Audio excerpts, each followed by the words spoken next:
and the omnibus. So I was forced into the Archers when I was a child. And look, it's come back to bite me later on. I'm awash with this stuff. The Archers is the world's longest-running radio show, with more than 15,000 episodes broadcast. Despite being a rural flavour show, The Archers is recorded in the heart of... Okay, let's unpack this moment. It's really one of intense family stress, isn't it? Absolutely. Our source material drops us right into the middle of it. This family just waiting for a court verdict for George. Yeah, he's been held, and everything hinges on this hearing. And it's more than just waiting, like you said. This deep dive, it's kind of unique because we're not just looking at the legal stuff, the big picture. Right. We're getting into the tiny details, the day-to-day reality of living with that kind of stress. Yeah. How does a family even cope when, their whole future depends on one phone call? That's exactly what we want to explore. Our mission here is to sort of dig into that raw emotional landscape, how they cope, those mechanisms, the relationships under pressure, and then that huge explosive release when the news finally lands. It's the journey, really. The verdict is the destination, sure, but watching them get through those hours, the mundane stuff mixed with this massive pressure, it tells you so much. What really strikes me is that disconnect. You've got this incredibly serious situation with George. Monumental, yeah. And then you see the family almost getting lost in these small, sometimes almost ridiculous little battles. Well, they need problems they can solve, right? Because the main one, George's fate, is completely out of their hands. Yeah. So they create these little proxy fights. And Amber really embodies that need for control, doesn't she? With her attempt at keeping up appearances. Yeah, trying to film a what's in my bag video, like it's just another Tuesday. Yeah. Trying to connect with the outside world as if everything's fine. And she lists the contents, almost like a ritual. Like a mantra, exactly. The strawberry print water bottle, BPA free, of course, mobile charger, car keys. And that detail about the SPF face cream. Oh, that one's good. Because she says, even in autumn, the sun's rays are still trying to age our lovely young skin. It's powerful, that little detail. It's not just skincare, is it? It feels like she's trying to ward off the stress, refusing to let it wear her down physically. Trying to preserve herself, yeah, for George's return. Holding on to that hope. But even she can't quite keep the mask on. No. The source says she pivots. She ends up posting about how to self-soothe instead, which is basically her admitting, look, this is hard. The normal stuff feels fake today. A moment of real vulnerability there, even online. And then her focus snaps right back to George, preparing for his return, making the house immaculate. Getting those finishing touches just right for their shared bedroom. She even whispers it, oh, our bedroom. It's like this little domestic ritual. Building a sanctuary for him. For them. So that's one way of coping, this intense focus on creating a perfect, welcoming space. But at the exact same time, you've got Maria dealing with the same underlying tension, but channeling it very differently. Oh, the rat incident. This part is something else. Right. Maria's stuck running her shop from this temporary space, a church, which she clearly hates. Complaining she's freezing in her winter woolies, missing her own cozy shop. You can feel her frustration building. And bam, the rat appears. And all that pent-up anxiety, the fear for George, feeling displaced, it just explodes onto this poor creature. It's not just a pest anymore. It's a target. An enemy she's actually allowed to fight. And she grabs the nearest weapon. A heavy brass candlestick. Seriously. Seriously. Calling it a filthy rodent, a nasty scrap of fur, ready to unleash, quote, elf fire on it, which is quite the image. Especially considering where they are. Exactly. Inside a church. Which leads to Mick's brilliant little intervention. Yeah, Mick pipes up, questioning the whole crushing the skull of one of God's creatures in an actual church thing. It's that mix of primal rage and like sudden theological awareness. It's pure stress-induced absurdity. And somehow they actually managed to trap a rat with a cardboard box using lightning reflexes, apparently. Teamwork. But the victory is short-lived, which is key, right? The anxiety doesn't just disappear. No, because Maria sees a second rat. And this second rat really throws her. She's convinced it's an infestation because this one had a different expression. A different expression. On a rat. That's what extreme stress does. Yeah. Paranoia kicks in. The second rat's look becomes this ominous sign. It confirms her feeling that everything is chaotic and out of control, even down to the rodents. So you've got Amber polishing the bedroom sanctuary, Maria waging war on rats in a church. If we connect these, how do these almost mundane, frantic actions really serve as stand-ins for the huge thing they can't influence? They're substitutes, aren't they? Yeah. Rituals of substitution. They can't control the judge. They can't speed up the phone call from the prison. Right. So they pour all that energy, all that pressure into problems they can tackle, however small or bizarre. Amber's cleaning is like a prayer for future domestic peace. Maria's rat hunt is a physical outburst against the unfairness keeping George locked up. Little pressure release valves. Exactly. Designed to stop the main anxiety from completely overwhelming them. That makes a lot of sense. Okay, so if those are the individual coping strategies, these sort of chaotic outlets, how does this intense stress affect the core relationships, the bonds holding the family together? Well, you really see that parent bond between Emma and Will stretched tight. Emma calls Will.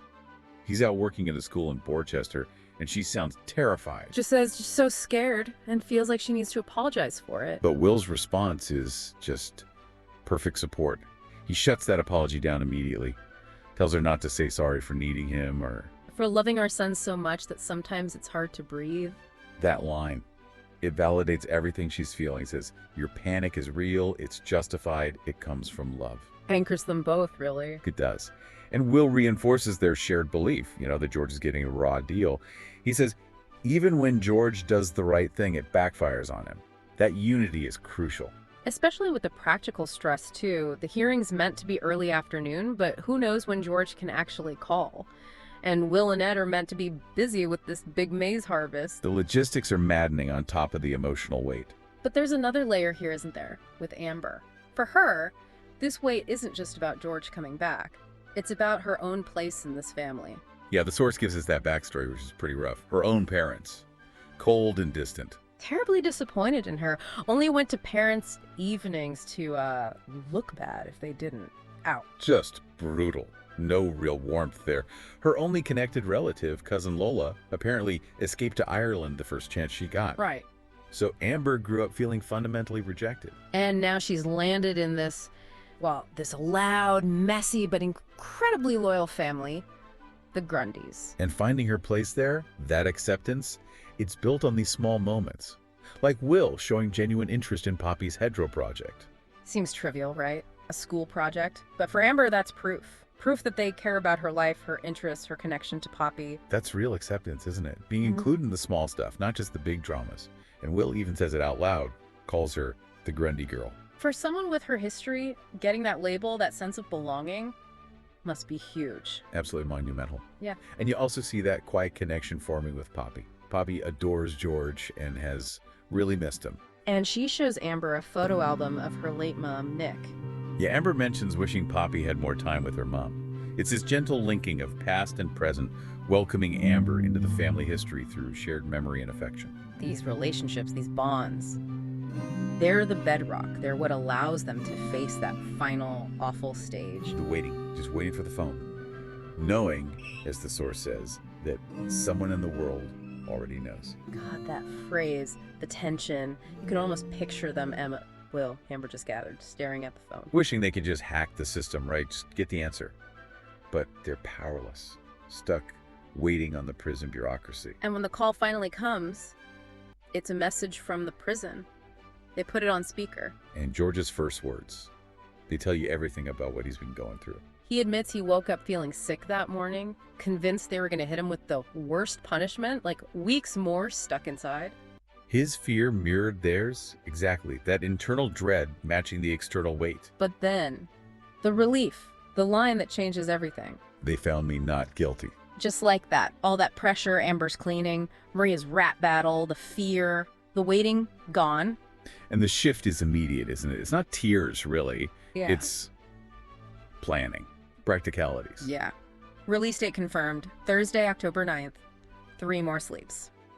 And George is instantly back to being George. Joking, telling Karen Poppy to put his stuff back because he knows they've been raiding his room. The normal family squabbles return. That's the celebration right there. It really is.